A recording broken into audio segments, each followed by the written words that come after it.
आपके सामने भिक्षु आएगा, चीवर पहन के कोई भी आ गया तो भिक्षु हो गया, क्योंकि यही तो मापदंड है। अब बौद्धों को पता ही नहीं है कि कैसे उसको जानकारी लें कि वो भिक्षु है या नहीं है।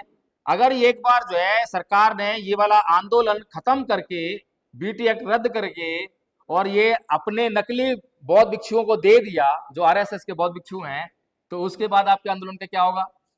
इस सवाल का जवाब देने के बजाय वो मेरे खिलाफ ही अभियान छेड़ देते हैं, क्योंकि दुनिया का दस्तूर है ना कि जिस बात को, जिस झूठ को दुनिया सच समझती है और जो कोई व्यक्ति आके उसको बताएगा कि ये सच नहीं है, ये झूठ है, तो लोग जो है उसी के खिलाफ अभियान छेड़ देंगे। एडवोकेट जय भीम प्रकाश जी को, जो के धम्मपथ संघ के संस्थापक भी हैं और पूरे देश के अंदर बहुजन समाज को जागरूक कर रहे हैं, ऑनलाइन भी कर रहे हैं, फिजिकली भी जा रहे हैं। तो मैं दो लाइनों के साथ इनका स्वागत करूंगा कि कुछ लोग वक्त के सांचे में ढल गए, कुछ लोग वक्त के सांचे में ढल गए और कुछ लोग वक्त का सांचा ही बदल गए। प्लीज वेलकम जय भीम प्रकाश जी। बहुत बहुत साधुवाद आदरणीय संचालक महोदय।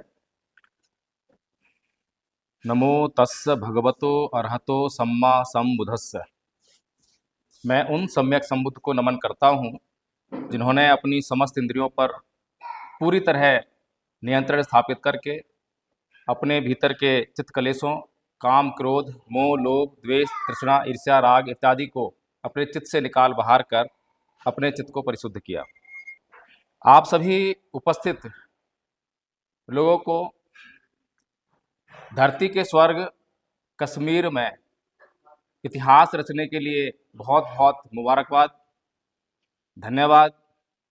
और निश्चित तौर पर इस बात की खुशी का आभास मुझे हो रहा है कि कश्मीर की धरती पर धम्मपथ संघ का भी ये पहला कार्यक्रम है जो आप लोगों के माध्यम से, आप लोगों के प्रयासों से यहाँ पर हुआ है। हमें ये समझना बहुत जरूरी है कि केवल अच्छा व्यक्ति होने से काम नहीं चलता। अगर हम अच्छे हो गए हैं लेकिन बाकी लोग खराब हैं तो हमारी अच्छाई काम नहीं आएगी, वो बुरे लोग हमारा जीना हराम कर देंगे। इसीलिए ये बहुत जरूरी है कि हम तो अच्छे हो गए हैं, इस दुनिया को भी अच्छा बनाया जाए। हमने तो हिंसा करना छोड़ दिया है, इस दुनिया के लोगों को भी अहिंसा सिखाई जाए।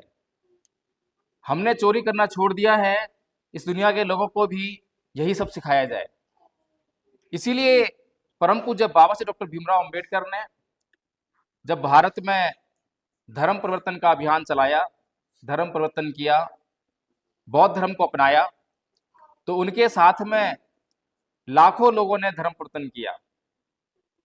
और मैं आज देख रहा हूं कि यहाँ पर उपस्थित जो भीड़ है वो उस भीड़ से कहीं ज्यादा है जिस भीड़ ने कार्ल मार्क्स के विचार को पूरी दुनिया में फैला दिया था। आपको जानकर आश्चर्य होगा, आप सोच रहे हो कि मैं झूठ बोल रहा हूं। मैं झूठ नहीं बोल रहा हूं। कार्ल मार्क्स की मृत्यु के समय पर केवल 14 लोग उसके साथ में थे। अब बताइए, सच बोला झूठ बोला मैंने? ज्यादा है 14 लोग से? तो यानी कि निराश होने का हमारे पास कोई कारण ही नहीं है, बहुत उत्साहवर्धक कारण हमारे पास मौजूद है। लेकिन ये समझना पड़ेगा कि वे 14 लोग पूरी दुनिया में कार्ल मार्क्स के विचार को फैलाने में कैसे सक्षम हो गए, कैसे सफल हो गए। और परम पूज्य बाबा साहब डॉक्टर भीमराव अंबेडकर के साथ में लाखों लोगों ने धर्म परिवर्तन किया, 22 प्रतिज्ञाएं की, कस्में खाई, बाबा साहेब के सामने अपने आप को समर्पित कर दिया, पता नहीं क्या से क्या कर दिया। पूरी जिंदगी जो है बाबा साहेब की फोटोएं अपने घरों में लगाई, उनके पूजा पाठ किए, दिए जलाए, धूपबत्ती की, अगरबत्ती की। लेकिन बाबा साहेब का जो सपना था कि भारत को बुद्धमय करना है, वो आज हमें कहीं दम तोड़ता हुआ नजर आ रहा है। अभी आदरणीय बौद्धाचार्य जी कह रहे थे कि प्रगति तो हुई है क्योंकि तस्वीरें बिकने लगी हैं, तस्वीरें अब घरों में मिलने लगी हैं। निसंदेह इस बात के लिए हमें गर्व अनुभव होता है कि अब तस्वीरें बिक रही हैं, तस्वीरें लग रही हैं। लेकिन एक खतरे का भी आभास मुझे होता है क्योंकि इन्हीं तस्वीरों, इन्हीं मूर्तियों ने हमें गुलाम भी बनाया है। जैसे ही हमें गुलाम बनाने वाले लोगों को मालूम पड़ जाता है कि ये तस्वीरों और मूर्तियों की पूजा करने वाले लोग हैं, तो उनका अभियान शुरू हो जाता है। उन्हें इस बात से कोई फर्क नहीं पड़ता कि उनका देवता कौन है और दूसरों का देवता कौन है। उन्हें केवल इस बात से फर्क पड़ता है कि समाज को किस प्रकार से मानसिक गुलामी देनी है, क्योंकि समाज अगर मानसिक गुलाम रहेगा तो वो अपने जो उनके सपने हैं, जो उनके काम हैं या जो भी उनके इरादे हैं, वो उनका पूरा करते रहेंगे। तो इसीलिए हमें आज, अगर हम कश्मीर की धरती पर, धरती के स्वर्ग पर बुद्ध पूर्णिमा का कार्यक्रम मना रहे हैं, सेलिब्रेट करने जा रहे हैं। अभी 2 दिन पहले मैंने जम्मू में भी यही बात कही थी कि हमें ये जो बुद्ध पूर्णिमा का जो सेलिब्रेशन है वो किस तरह से करना चाहिए, उसको सोचना पड़ेगा, हमें जानना पड़ेगा। क्योंकि जिस तरह से पूरी दुनिया बुद्ध पूर्णिमा को सेलिब्रेट कर रही है, उस तरह से हम लोग नहीं कर सकते। पूरी दुनिया आज बुद्ध पूर्णिमा को मनाते समय, सेलिब्रेशन करते हुए जश्न मना रही है, ढोल नगाड़े बजा रही है, नाच गाने कर रही है। उस तरह से हमें अभी करने का कोई अधिकार नहीं है। नाच गाना वो व्यक्ति करता है जिसके जीवन में दुख कट गया हो, आनंद आ गया हो। जिसका जीवन अभी दुखों से बिंधा पड़ा है और जिसके सामने बहुत बड़ा संकट खड़ा है, वो उस संकट को दूर करने का प्रयास करता है या नाच गाने का प्रोग्राम आयोजित करने का प्रयास करता है। तो हम सभी जानते हैं कि हमारे सामने बहुत बड़ा विकराल संकट खड़ा हुआ है। तो ऐसे में हम बुद्ध पूर्णिमा को उस तरह से नहीं मनाएंगे। भारत में बुद्ध पूर्णिमा उस तरह से नहीं मननी चाहिए। भारत में बुद्ध पूर्णिमा इसी तरह मननी चाहिए जैसे कि आप लोग मना रहे हैं। विचारों की बुद्ध पूर्णिमा, सोचने समझने की बुद्ध पूर्णिमा, कुछ संकल्प लेने की बुद्ध पूर्णिमा, अगले साल तक कुछ योजना बनाने की बुद्ध पूर्णिमा, अगले साल तक कुछ कार्य अपने हाथ में लेने की बुद्ध पूर्णिमा।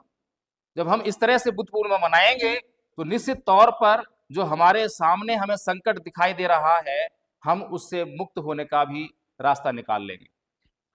भगवान बुद्ध ने दुख को परिभाषित करते हुए कहा, जाति भी दुखा, जरा भी दुखा, व्याधि भी दुखा, मरणम भी दुखं, शोक परिदेव दो मनस्य उपाया सापी दुखा, पियहि विपयोगो दुखो, अपयहि संपयोगो दुखं, यमपि छंगनी लपति तंपि दुखं, संगतेर पचुपादान खंदापि दुखा। ये पाली में कहा गया है। इसमें भगवान बुद्ध कहते हैं कि जन्म लेना दुख है, रोग दुख है, बुढ़ापा दुख है, मरना दुख है, प्रियजन यानी जिन्हें हम चाहते हैं जब वो हमसे बिछुड़ते हैं तो दुख होता है, अप्रियजन जिन्हें हम नहीं चाहते हैं जब वो हमसे मिलते हैं तो दुख होता है, जीवन में हम जो चीजें चाहते हैं नहीं मिलती है तो दुख होता है। कुल मिलाकर 5 स्कंधों से निर्मित ये शरीर दुखों का घर है।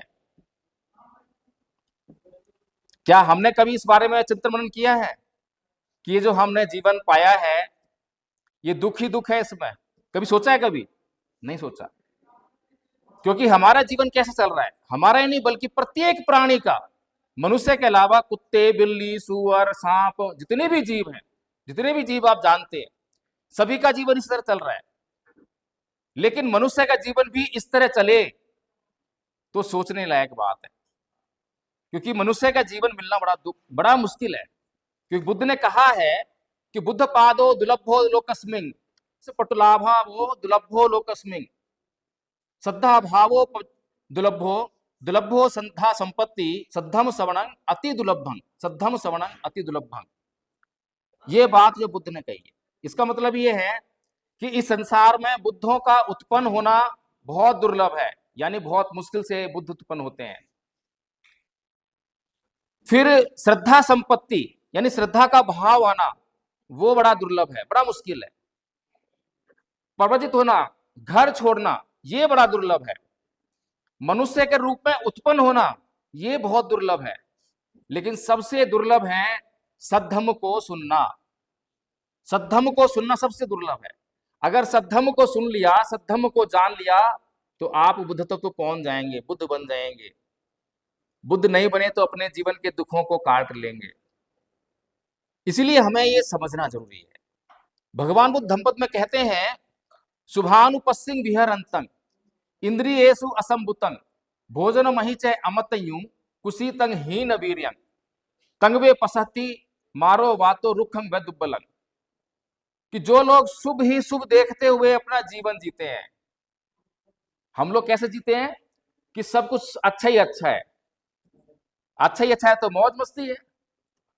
जो लोग अपने जीवन में दुख को कभी देख ही नहीं पाते और इंद्रियों से असंयमित हैं, इंद्रियों का संयम तो जब पैदा होगा जब पता लगेगा कि हमारे पास इंद्रियां भी हैं, ये इंद्रियां क्या कर रही हैं।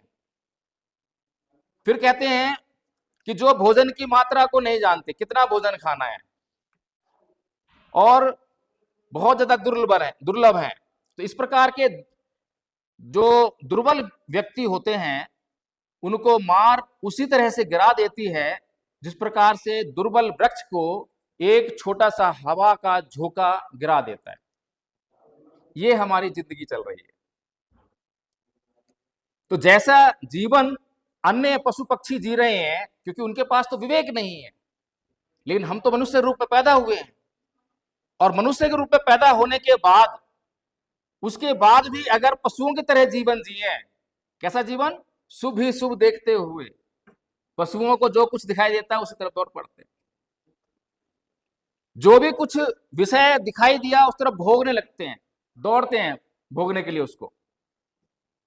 और जब किसी विषय को हम भोग लेते हैं, उस विषय में हमें सुख दिखाई देता है, और विषय को भोगने के बाद जब सुख को भोग लिया तो क्या रह जाएगा, क्या रह जाएगा।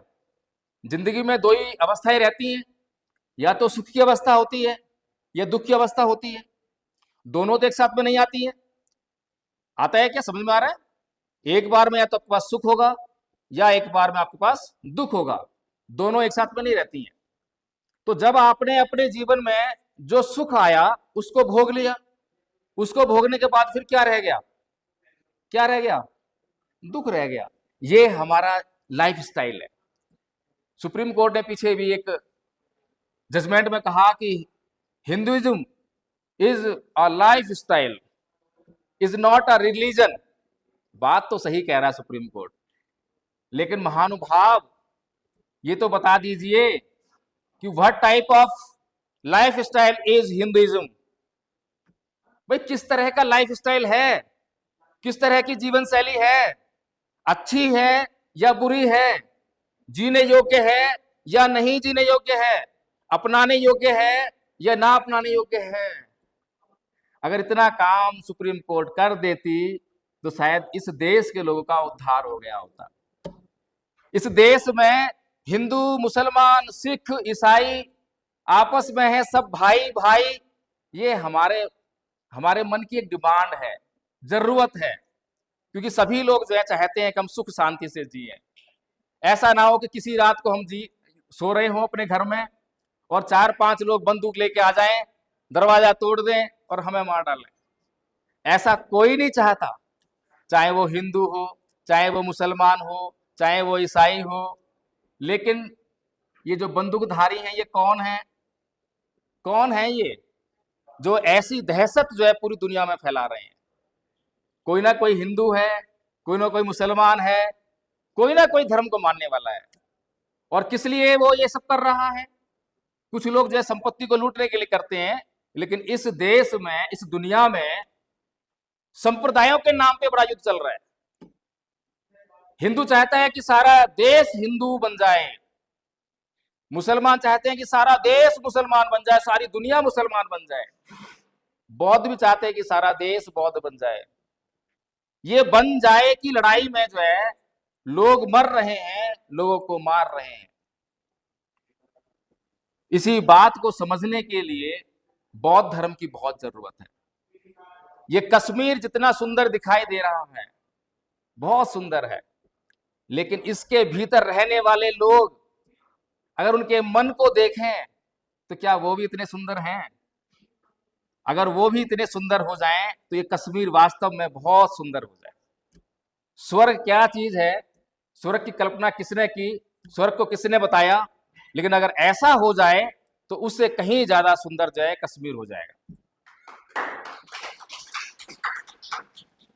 तो अब समस्या ये है कि ये जो हमारा कश्मीर है, हमारा देश है, ये दुनिया है, ये सुंदर हो सकती है, लेकिन रुकावट क्या है? रुकावट तो यही है कि हिंदू होना, मुस्लिम होना, ईसाई होना, समस्या यही है। लेकिन कोई भी सुनने के लिए तैयार नहीं है, कोई भी सोचने के लिए तैयार नहीं है। क्या वास्तव में हम जिसको हिंदू कह रहे हैं वो हिंदू हैं? क्या वास्तव में जो अपने आप को मुसलमान कह रहा है वो मुसलमान है? क्या वास्तव में जो अपने आप को ईसाई कह रहा है वो ईसाई है? जो बौद्ध कह रहा है वो बौद्ध है? अगर मैं किसी हिंदू से पूछूं भाई तुम हिंदू कैसे हो, तो तुरंत बोलेगा मैं हिंदू परिवार में पैदा हुआ इसलिए मैं हिंदू हूं। बहुत अच्छी बात है, यही जवाब है, इसके अलावा कोई जवाब भी नहीं है। चाहे आप लाख सर पटक लो, इतना ही जवाब देगा क्योंकि मैं हिंदू पैदा हुआ हूं इसलिए मैं हिंदू हूं। इसके अलावा और कोई उसके पास जवाब नहीं है। किसी मुसलमान से पूछ लो कि तुम मुसलमान कैसे हो, वो भी यही जवाब देगा कि मैं मुसलमान पैदा हुआ इसलिए मैं मुसलमान हूं। किसी सिख से पूछ लो, ईसाई से पूछ लो, बौद्ध से, बौद्ध तो खैर अभी कई बार तर्क के आधार पर बन रहे हैं, बाबा साहेब को मानते हैं, बाबा साहेब ने बौद्ध धर्म अपनाया इसलिए हम बौद्ध बन गए हैं। लेकिन जो बाई बर्थ, चाहे वो हिंदू है, मुसलमान है, सिख है, ईसाई है, उनके पास एक ही जवाब है, क्योंकि मैं हिंदू पैदा हुआ, मुसलमान पैदा हुआ, सिख पैदा हुआ, ईसाई पैदा हुआ, इसीलिए मैं हिंदू हूं, मुसलमान हूं, सिख हूं, ईसाई हूं। यही जवाब मिलेगा, 99.9% यही सवाल जवाब मिलेगा। अब सवाल उठता है, अगर हिंदू के घर में कोई बच्चा पैदा हुआ हो और उसको पैदा होते ही मुसलमान घर में छोड़ दो, उसकी आइडेंटिटी क्या होगी? क्या हो जाएगा? मुसलमान हो जाएगा। और मुसलमान के घर में बच्चा पैदा हुआ हो, उसको हिंदू घर में छोड़ दो, क्या हो जाएगा? हिंदू हो जाएगा। अब किसी अल्लाह में ताकत है, जाके उसको बता दे तू हिंदू नहीं है, तू मुसलमान है। किसी ईश्वर में, देवी में ताकत है, जाके उसको बोल दे कि तू मुसलमान नहीं है, तू हिंदू है क्या? सोचिए, ये दुनिया कितने बड़े झूठ के साए में जी रही है। जो झूठ है उसको स्वीकार करके जी रहे हैं। और ये आबादी कितनी बड़ी है, झूठ को सच मानने वाली आबादी कितनी बड़ी है। हिंदू, मुस्लिम, सिख, ईसाई, बौद्ध, जैन, ये सारे लोग दुनिया का लगभग 99% हिस्सा। जानकर बड़ा ताज्जुब होगा कि सच में इनका कोई यकीन नहीं है, सच में कोई यकीन नहीं है। पीछे एक बड़े महान वैज्ञानिक हुए, गैलीलियो गैलीली ने जो है एक बड़ा अच्छा आविष्कार किया। उसने एक बड़ी दूरबीन बनाई और दूरबीन बनाकर जो है वो चांद को, कभी सूरज को रात को बड़ा देखता था। और देखकर उसको मालूम पड़ा कि ये पृथ्वी गोल है और ये अपनी धुरी पर घूमती है, तो दिन रात होते हैं, और ये सूर्य के चारों तरफ चक्कर लगा रही है, जिससे कि ये साल ब साल मौसम बदलते हैं। उसने ये आविष्कार किया, पता लग गया, उसको पता लग गया, तो उसने जो है लोगों को बताना शुरू करा। अब लोगों को बताना शुरू करा तो चर्च में खबर पहुंच गई और चर्च ने उसको बुला लिया कि आजा भाई, तू क्या बोल रहा है कि ऐसा है कि ये पृथ्वी गोल है, कैसे बोल रहा है? बाइबल तो कुछ और बोल रही है, बाइबल तो बोल रही है कि चपटी है, तू झूठ बोल रहा है, क्योंकि बाइबल जो है ईश्वर के द्वारा लिखी गई है। तेरी हिम्मत कैसे हुई? उसको इतना टॉर्चर किया, इतना टॉर्चर किया, बेचारे को माफी मांगनी पड़ी, अपनी बात वापस लेनी पड़ी। क्या आज पूरी दुनिया के ईसाई आज उसी गैलीलियो गैलीली की बात मानते हैं? नहीं मानते। उसी की बात मानकर जीवन जीते या नहीं जीते? 1992 में पोप ने बाकायदा माफी मांगी थी कि गैलीलियो गैलीली को जो सजा दी गई वो चर्च की बड़ी गलती थी। लेकिन क्या पोप ने यह कहा कि बाइबल ने झूठ बोला था? सोचिए, कितने वैज्ञानिकों को सूली पर चढ़ा दिया गया, कितने वैज्ञानिकों को मार दिया गया। केवल ये ईसाई धर्म की बात नहीं है, आप गूगल से पूछो कि कितने मुसलमानों ने जो है धर्म के नाम पर कितने वैज्ञानिकों को सताया है, मार डाला है इस निंदा के अपराध में। और उन्होंने जो बोला उसी के आधार पर आज दुनिया चल रही है। आज किसी मस्जिद में अगर लाउड स्पीकर बज रहा है तो वो कहीं ना कहीं जो कुरान की बातें हैं उनके अगेंस्ट जाकर किसी वैज्ञानिक ने कुछ इन्वेंशन किया होगा, आविष्कार किया होगा। इसी कारण से जो है आज वो बहुत बड़े पैमाने पर लोगों को ये बता पाते हैं कि नमाज का टाइम हो गया है। नहीं तो इसका आविष्कार नहीं तो क्या कर पाते वो। सोचिए कि ये संसार जो है झूठ में जीने का आदी हो गया है। अभी आचार्य जी ने बताया कि न्यूटन जो है पेड़ के नीचे बैठा था, सेब ऊपर से नीचे गिरा, और अकेला वो व्यक्ति था जिसने ये सवाल किया कि भाई ये नीचे क्यों आया, ये ऊपर क्यों नहीं गया। वो अकेला व्यक्ति था। अब तक पता नहीं करोड़ों अरबों खरबों लोग पैदा हुए होंगे, चीजें नीचे गिरी होंगी, लेकिन किसी ने ये सवाल नहीं किया कि भाई चीजें नीचे क्यों गिर रही हैं, ऊपर क्यों नहीं गई। अगर पहले से सवाल हो गया होता तो शायद उस इन्वेंशन को पहले ही हो गया होता। ऐसा क्यों हुआ? क्योंकि ये जो संसार है ये अवधारणाओं से बंधा हुआ है। ये जो जो चीजें देखता है उस पर अगर तुरंत कोई रिएक्शन नहीं हुआ, कोई क्वेश्चन नहीं हुआ, कोई प्रश्न नहीं हुआ, तो उसके लिए वो अवधारणा बन जाती है, और उस अवधारणा का आदी होता है, फिर उसका दिमाग जो है बंद हो जाता है, उसके प्रति कोई सवाल नहीं उठता। ऐसे ही जो है ये सभी धर्मों के लोगों ने इस संसार भर के लोगों को तमाम तरह की रीति रिवाज, परंपराओं और अवधारणाओं में बांध दिया है। अब उन्होंने जो है केवल वैसे ही जीना शुरू कर दिया है, सवाल करना बंद कर दिया। अब सोचिए, जब बचपन में कोई बच्चा हमसे सवाल पूछता है, बहुत सवाल पूछते हैं बच्चे बहुत सवाल पूछते हैं, तो क्या कहते हैं, बच्चा है, सवाल कर रहा है, बच्चा है भी। और जब वो सवाल करना बंद कर देता है तो उसको बोलते हैं समझदार हो गया है। जब बड़ा हो जाता है कहते हैं समझदार हो गया है। अब बताइए, जब वो समझदार था तो उसको बोल रहे थे बच्चा है, और जब वो मूर्ख बन गया तो उसको बोले समझदार है। ये संसार को, संसार के चक्र को अगर हम समझ गए तो ये महापुरुषों का काम आसान हो जाएगा। इसीलिए मैंने बोला कि ये कार्यक्रम बहुत इंपॉर्टेंट है। ये कार्यक्रम केवल पूजा पाठ का कार्यक्रम नहीं है, वंदना स्तुति का कार्यक्रम नहीं है, ये कार्यक्रम जो है जन चेतना का कार्यक्रम है। इस मानव जाति को जो दुखों में जीने के लिए मजबूर है, उसके दुखों को दूर करने का कार्यक्रम है। ये तमाम हिंदू, तमाम मुसलमान, तमाम संप्रदायों में बटे हुए लोग ये तमाम दुखों में जीने के लिए मजबूर हैं। मनुष्यता के रूप में जन्म लेने के बाद भी दुखों में जीने के लिए मजबूर हैं। अगर हम वास्तव में मनुष्य हैं तो हमारे भीतर करुणा का भाव होना चाहिए, दया का भाव होना चाहिए, और जब हमें कोई दुखी व्यक्ति दिखाई दे तो हमें जो है उसके प्रति दया करुणा आनी चाहिए। अगर ये सारे लोग बीमार हैं और हमारे भीतर करुणा नहीं आ रही है तो फिर हमारा मनुष्य होने पर सवाल उठ जाता है। तो इसीलिए अगर हमें लगता है कि संसार बीमार है तो क्या हमें इस संसार की बीमारी को दूर करने का प्रयास शुरू करना चाहिए, नहीं करना चाहिए? करना चाहिए। तो बाबा साहब गलत तो नहीं कह रहे हैं, बुद्ध भी गलत नहीं किया, क्योंकि बुद्ध को जैसे बुद्धत्व प्राप्त हुआ सबसे पहले मन में क्या सवाल आया कि अरे भाई इस ज्ञान को मैं संसार को बांटूं या ना बांटूं। फिर मन में विचार आया, पहले नेगेटिव थॉट आता है। नेगेटिव थॉट कहता है अरे इस संसार के लोग तो अंधकार में जीने के लिए आदी हो गए हैं, वो तो स्वर्ग नरक में फंसे हुए हैं, आत्मा परमात्मा की बात करते हैं, वो तो इतने झंझावतों में जकड़े हुए हैं। अगर उनको ये सब बताया गया तो पहली बात तो उनको समझ में नहीं आएगा, और समझ में भी आ गया तो उसका आचरण नहीं करेंगे। अगर ऐसा करूंगा तो इनको भी कष्ट होगा, मुझे भी कष्ट होगा, अच्छा हो कि मैं खुद तो इसका लाभ ले लूं। फिर दूसरा पॉजिटिव विचार आया, वो कहता है कि भाई ये संसार जो है पता नहीं कितने लंबे समय से अंधकार में है और दुखों में जीने के लिए मजबूर है।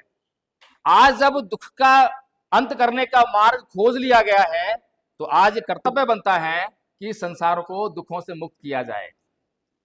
तो इसीलिए भगवान बुद्ध जो है संसार के दुखों को दूर करने के लिए, संसार को ज्ञान देने के लिए अपनी यात्रा पर निकल पड़ते हैं। लेकिन भारत से बौद्ध धर्म गायब हो गया, सबको पता है। इन परम पूज्य बाबा साहब डॉक्टर भीमराव अम्बेडकर ने इस भारत देश पर बड़ा महान कृपा की, और उनको जो है इस देश के लोगों को दोबारा से बौद्ध धर्म देने का काम किया। लेकिन पिछले 70 साल से लाखों लोग लगे हुए हैं बौद्ध धर्म का प्रचार करने में, लेकिन बौद्ध धर्म का प्रचार नहीं हो रहा है। तो धम्मपद संघ का निर्माण करने से पहले मैंने भी सोचा कि भाई कोई संस्था, कोई संगठन काम कर रहा हो तो हमें जो है उसके साथ मिलकर काम करना चाहिए। क्यों नया संगठन खड़ा करें, पहले से लाखों संगठन चल रहे हैं। तो हम 5 लोग थे, 5 लोगों ने 1 हफ्ते का समय लिया कि भाई एक हफ्ते तक तुम ये जांच करो, देखो कोई आसपास शायद संस्था मिल जाए, बड़े बड़े संस्थाएं चल रही हैं। अगर कोई जो हम सोच रहे हैं वैसा काम कर रहा है तो हमें कोई नया संगठन बनाने की जरूरत नहीं है, हम उनके साथ में काम करेंगे। ऑलरेडी मैं कई संगठनों के साथ में मिलकर काम कर चुका था, लेकिन उनके जो नेता हैं, जो कर्ता धर्ता हैं, वो देखने में तो लगते हैं कि समाज का काम कर रहे हैं, लेकिन जब जानकारी हुई तो समाज से गद्दारी साबित हुई। इसीलिए इसका निर्माण करना पड़ा। अब ये धम्पत संघ जो है, जो हमने बनाया है, इसका निर्माण किया है। पहली बात तो ये संघ है, संघ और संगठन में फर्क होता है। अभी तक जो हमारी समस्याएं हैं, अभी आदरणीय बुद्धाचार्य जी कह रहे थे, 4 आर्य सत्यों की बात कर रहे थे, ये एक वैज्ञानिक तरीका है, साइंटिफिक प्रोसेस है अपनी किसी भी समस्या को दूर करने का। अगर इस प्रोसेस को हम अपनाएंगे तो कोई भी समस्या हमारी समस्या नहीं रह जाएगी। तो इसीलिए हमने ये देखा कि भाई प्रचार क्यों नहीं हो पा रहा है, तो हमने जगह जगह जाकर देखा, लोगों से पूछा, मीटिंग्स की। हमने पूछा भाई कितने लोग बौद्ध बैठे हैं, आप में से कितने बौद्ध हैं यहाँ पे, जरा हैंड रेज करें। बौद्ध कितने लोग हैं? घबराए नहीं, नाम से बता दें कि नाम से ही बौद्ध हैं। अच्छा, कोई बात नहीं। तो ऐसे ही हमने पूछा भाई, तो कुछ लोग हाथ खड़ा कर देते थे।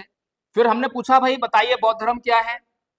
तो बौद्ध धर्म के बारे में क्या बोलते हैं कि अंधविश्वास को नहीं मानना, पाखंड को नहीं मानना, ईश्वर को नहीं मानना, देवी देवताओं की पूजा ना करना, अंधश्रद्धा को न मानना, ये बौद्ध धर्म है। अब बताइए बौद्ध धर्म है क्या? बौद्ध धर्म की तो बात ही शुरू नहीं हुई है। जब बौद्ध धर्म के बारे में बौद्धों को पता ही नहीं है तो प्रचार किससे कर रहे हैं? हमें समझते हुए देर न लगी।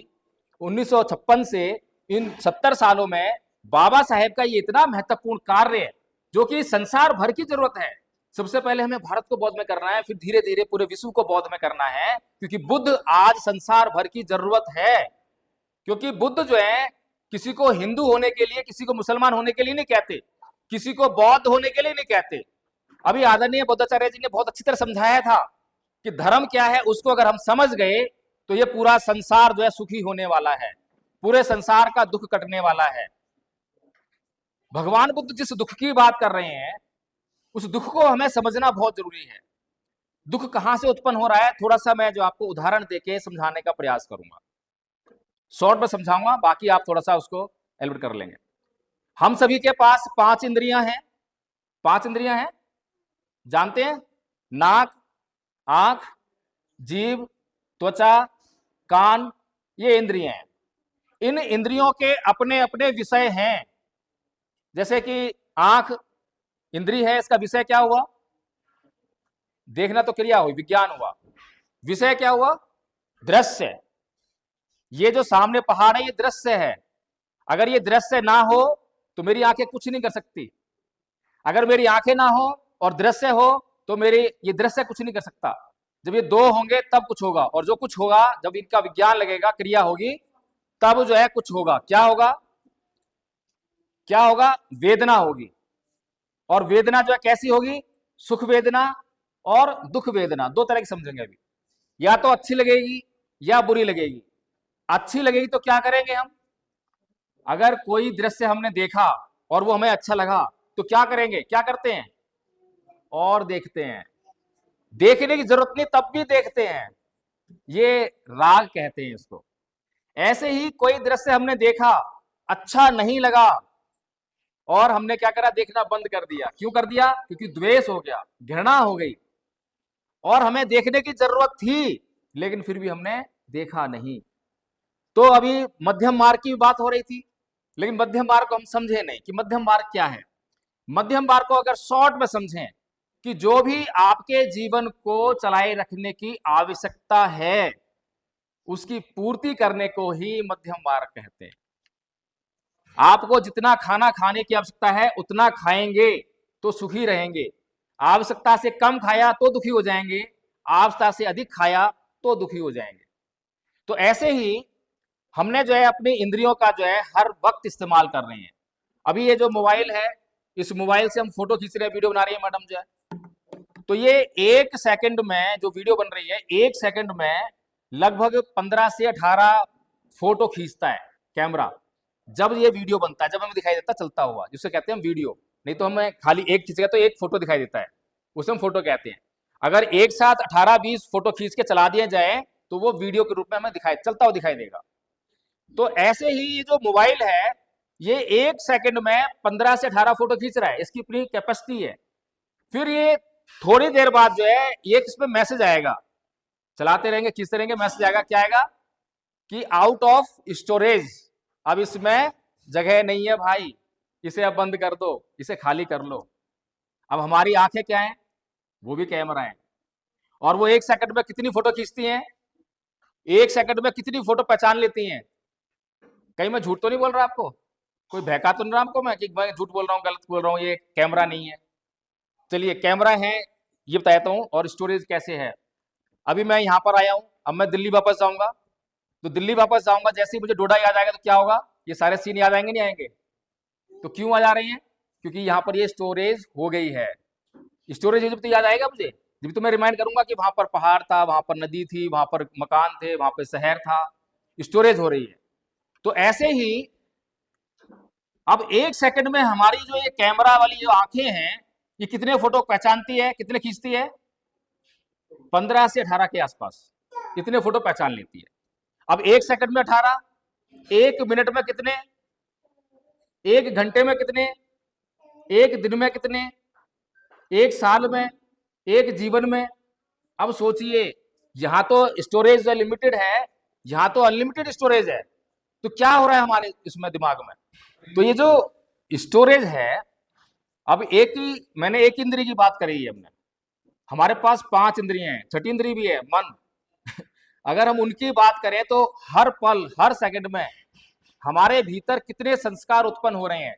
अब संस्कार क्या है उसको समझना पड़ेगा, क्योंकि भगवान बुद्ध ने जो है प्रतीति समुत्पाद का नियम बताया है, और उसमें कहा है अविद्या पच्चय संखारा, संखारा पच्चय विज्ञान, विज्ञान पच्चय नाम रूप, नाम रूप पच्चय षडायतन, षडायतन पच्चय फस्सो, फस पच्चय वेदना, वेदना पच्चय तणहा, तणहा पच्चय भव, भव पच्चय जाति, जाति पच्चय जरा मरण, सो परिदेव दोमनस्य उपायासा, है ना। तो संस्कार पहला क्या बोल रहे हैं कि अविद्या से संस्कार का जन्म हो रहा है, और जैसे ही अविद्या से संस्कार का जन्म हो गया, बाकी का चक्र जो शुरू हो गया, और वहीं से जो है सारा दुख शुरू हो रहा है। अभी ये संस्कार जो है, अभी हमने एक इंद्रिय की बात की, पांचों इंद्रियां जो है हर पल जो है संस्कार पैदा कर रही हैं। संस्कार कैसे पैदा होता है, आवश्यकता से कम या आवश्यकता से अधिक, जैसे ही आप काम करोगे वैसे ही संस्कार उत्पन्न हो जाएगा। जैसे ही आपका रिएक्शन आया, जैसे कि आपने मुझे गाली दी, और गाली देने के बाद मेरे भीतर मेरे मन में क्या भाव उत्पन्न हुआ, दुख का भाव उत्पन्न हुआ, सुख का भाव उत्पन्न हुआ, जैसा ही ये रिएक्शन हुआ तो संस्कार पैदा हो गया, और ये संस्कार जो है यहाँ पर जमा हो गया। तभी तो हम भूलते नहीं है। भगवान बुद्ध ने धम्मपद में कहा है, अकोछी मंग अवधि मंग अजेनी मंग अहासी में ये चैतंग उपनहंती वेरंग तेसंग न सम्मति, कि उसने मुझे मारा, उसने मुझे लूटा, उसने जीत लिया, जो ऐसा अपने मन बनाए रखते हैं उनका वैर कभी शांत नहीं होता। एक रियल घटना सुनाता हूं, बिल्कुल रियल है, झूठ तो हम वैसे बोलते भी नहीं है और झूठ सुनाते भी नहीं। एक हमारे दिल्ली पुलिस में साथी हैं, अब रिटायर हो गए हैं, तो वो हम दोनों हस्बैंड वाइफ, और वो दोनों हस्बैंड वाइफ हर रोज एक पार्क में जाया करते थे, एक्सरसाइज करते थे, और उसके बाद जो है उनको यही गाथा हम सिखा रहे थे, और को ये गाथा जो है पाली और हिंदी दोनों में याद हो गई। अब एक दिन उनकी मैडम का फोन आता है कि प्रकाश जी जल्दी से घर पे आइए। मैं क्या हुआ, बोलती है कि 3 दिन से बोलचाल नहीं है, 3 दिन हो गए बोलचाल नहीं है, बड़ी गंभीर समस्या। हम उनके घर पर गए तो साहब वैसे ही ड्यूटी से आए, और मैडम उनके लिए पानी लेकर आई, तो बोलते हैं कि अगर ये लोग घर पे ना आए होते तो ये पानी का गिलास तेरे मुंह पर देकर मारता। इतना जबरदस्त गुस्सा, सोचिए, और बौद्ध हैं, गाथा भी याद है। मैंने उनसे केवल इतना पूछा कि आदरणीय जी ये बताइए कि हम हर रोज एक गाथा याद करते हैं, उसका मतलब क्या है। इतना पूछना था और उनके चेहरे पे मुस्कान आ गई, हंस पड़े, और वो पानी लिया, पी लिया, गुस्सा बिल्कुल शांत। 3 दिन का कलेश 1 दिन में खत्म हो गया। अब बताइए भगवान बुद्ध का धम्म दवा है या नहीं है, किसको जरूरत नहीं है, हिंदू को, मुसलमान को, ईसाई को, बताइए। और ये कलेश हर किसी घर में चल रहा है, नहीं चल रहा। एक आदमी जो अपने आप को हिंदू कहता है, वो मंदिर जाता है, जल चढ़ाता है, पूजा करता है, धूपबत्ती करता है, अगरबत्ती करता है, गंगा जल चढ़ाता है तो उसे कहते हैं हिंदू। एक मुसलमान मस्जिद जाता है और वहां जाकर नमाज पढ़ता है, रोजे रखता है, तब उसको मुसलमान कहते हैं। अब ये हिंदू और ये मुसलमान जो है मंदिर मस्जिद में नहीं बैठे रहते, ये नमाज पढ़ के घर पे वापस आते हैं और घर पर आकर अपने बीवी बच्चों को मारते पीटते हैं, गाली गलौज करते हैं, अपने पड़ोस से झगड़ा करते हैं, इससे झगड़ा करेंगे, उससे झगड़ा करेंगे। अब बताइए और सोचिए कि धर्म की जरूरत कहां पर थी, मंदिर मस्जिद में या घर पर? तो हमें तो धर्म का मतलब समझ में नहीं आया ना। हमें तो अधर्म को जो है धर्म बताकर लगातार जो है बेवकूफ बनाया गया। अब धारणा बना दी है कि पूजा करना, ये अभी नारियल की बात कर रहे थे, नारियल और लाल चुन्नी, तुलसी, ये वो, ये सब धर्म है। और जो धर्म है उससे तुम्हारा ध्यान ही भटका दिया। तो अगर हम दुनिया भर के सभी संप्रदायों की बात करें और दूसरी तरफ भगवान बुद्ध के धम्म की बात करें और बीच में एक लकीर खींचने की कोशिश करें, तो बहुत बड़ी बात नहीं है। एक छोटी सी बात से हम जो है ये काम बड़ी आसानी से कर सकते हैं। वो है ध्यान। भगवान बुद्ध ध्यान की बात करते हैं, ध्यान को केंद्रित करने की बात करते हैं, और बाकी संसार जो है ध्यान को भटकाने की बात करता है। तो बहुत लंबा टाइम हो गया है, अब इसको समाप्त करते हैं। लेकिन हमारे पास जो है ये एक प्रोग्राम है, ये छोटा सा कोर्स है। इस कोर्स को जो है हम लोगों को करना होगा अगर वास्तव में भारत को बुद्ध में करना है। क्योंकि केवल बौद्ध भिक्षुओं की अगर बात करें तो बौद्ध भिक्षुओं का जब कत्लेआम हो गया, सब जानते हैं इतिहास को जो है, जब बौद्ध भिक्षु इस देश में नहीं रहे, और उस समय ये बात है 12वीं शताब्दी की, 12वीं शताब्दी तक महायान के द्वारा हमारे बहुत पूरा मतलब देश जम्बूद्वीप जो सारा बौद्ध में था। लेकिन बौद्धों को संस्कारों की आदत पड़ गई थी, बिना संस्कार किए वो कोई काम नहीं कर सकते थे। इसीलिए सोचने वाली बात है कि बौद्ध भिक्षु इस देश में नहीं थे, लेकिन ब्राह्मण जो है, हर एक ब्राह्मण वेद पाठी होता है, वो वेदों के मंत्रों को याद करता है, बच्चे भी याद करते हैं। इसीलिए उसका धर्म गायब नहीं हुआ, उसका धर्म बचा रहा। और जब हमारे लोगों को संस्कार करवाना था तो उसने उनको ऑफर कर दिया कि लाओ भी आपके संस्कार में करा देता हूँ। इस तरह से हमारे घरों में इजीली उसकी एंट्री हो गई, और एंट्री हो गई तो बौद्ध लोग जो है हिंदू हो गए या फिर जो है मुसलमान हो गए। इसीलिए हमें जो है इस प्रोसेस को जो है समझना पड़ेगा कि अगर उस समय बौद्धों को उनके पास बौद्ध धर्म होता तो बौद्ध धर्म इस देश से कभी गायब ना होता। उसी संकट को देखते हुए, उस समस्या को देखते हुए अब हमें ये प्रयास करना है, और प्रत्येक बौद्ध को सबसे पहले तो बौद्ध है ये बताने के लिए ये बेसिक कोर्स, छोटा सा कोर्स करना बहुत जरूरी है। अगर इस कोर्स को कर लेंगे तो ये निश्चित हो जाएगा कि हाँ हम बौद्ध हैं। अभी तो बौद्ध और अबौद्ध में कोई फर्क ही नहीं है, कोई मुसलमान हो कोई हिंदू हो वो भी आके बोल देगा मैं भी बौद्ध हूँ। अच्छा ना भी हो तो क्या करेगा, गैजेट में छपवा लेगा, ले तेरे से पक्का बौद्ध हूँ, है आसान काम है। अभी महाविहार महाबोधि आंदोलन का जो है वो आंदोलन चल रहा है, अभी उसमें बड़ा सवाल किया मैंने कहा भाई ये बताओ, भारत में जब बौद्ध भिक्षु संघ नहीं है तो कोई भी आपके सामने भिक्षु आएगा, चीवर पहन के कोई भी आ गया तो भिक्षु हो गया, क्योंकि यही तो मापदंड है। अब बौद्धों को पता ही नहीं है कि कैसे उसको जानकारी लें कि वो बौद्ध भिक्षु है या नहीं है। अगर एक बार जो है सरकार ने ये वाला आंदोलन खत्म करके बीटी एक्ट रद्द करके और ये अपने नकली बौद्ध भिक्षुओं को दे दिया जो आरएसएस के बौद्ध भिक्षु हैं, तो उसके बाद आपके आंदोलन का क्या होगा? इस सवाल का जवाब देने के बजाय वो मेरे खिलाफ ही अभियान छेड़ देते हैं, क्योंकि दुनिया का दस्तूर है ना कि जिस बात को, जिस झूठ को दुनिया सच समझती है और जो कोई व्यक्ति आके उसको बताएगा कि ये सच नहीं है ये झूठ है, तो लोग जो है उसी के खिलाफ अभियान छेड़ देंगे। तो इसीलिए मैं आप लोगों से गुजारिश करूंगा, कितने लोग चाहते हैं कि बौद्ध बनना? बौद्ध बनने में कोई बुराई तो नहीं है, चाहते हैं बौद्ध बनना, चाहते हैं तो ये कोर्स करेंगे। ये कोर्स जो है ऑनलाइन करवाते हैं, और अनपढ़ महिलाओं ने, जिनको अक्षर पढ़ना लिखना नहीं आता, उनसे लेकर और पीएचडी तक लोगों ने जो है ये कोर्स को कर लिया है। बच्चों ने 4 साल के बच्चे से लेकर 70-75 साल के बुजुर्ग तक ने ये कोर्स कर लिया है। बहुत अच्छी पाली बोलते हैं, ऐसी पाली जो पीएचडी करके लोग हैं बैठे हुए हैं, जिन्होंने बुद्धिज्म से पीएचडी कर ली है, वो भी पाली नहीं बोल पाते इतनी अच्छी, जितने अच्छी हमारे बुजुर्ग जो अनपढ़ महिला पुरुष हैं वो बोल लेते हैं। इसीलिए अब जो है अगर जो लोग चाहते हैं वो लोग ये कोर्स ले लें और अपना नाम और नंबर भी दर्ज करा दें, और इसके बाद जो है आपसे संपर्क करेंगे और मैं कोशिश करूंगा कि आपके यहाँ पर जो है 2-3 दिन की कैंपिंग की जाए, ताकि कम से कम जो बच्चे हैं, बच्चों को हम जो है ये कोर्स याद करवा दें। बच्चों को याद हो जाएगा तो फिर जनरेशन आराम से चेंज हो जाएगी। आसान काम है, मुश्किल काम नहीं है। इसे अपनी बात समाप्त करता हूँ। जय भीम, नमो बुद्धाय। सर के पास ज्ञान का बड़ा भंडार है। एक इतने कम समय के अंदर इतना कुछ बता देना, और अभी तो बहुत सारी बातें बाकी थी, लेकिन समय का अभाव है थोड़ा सा।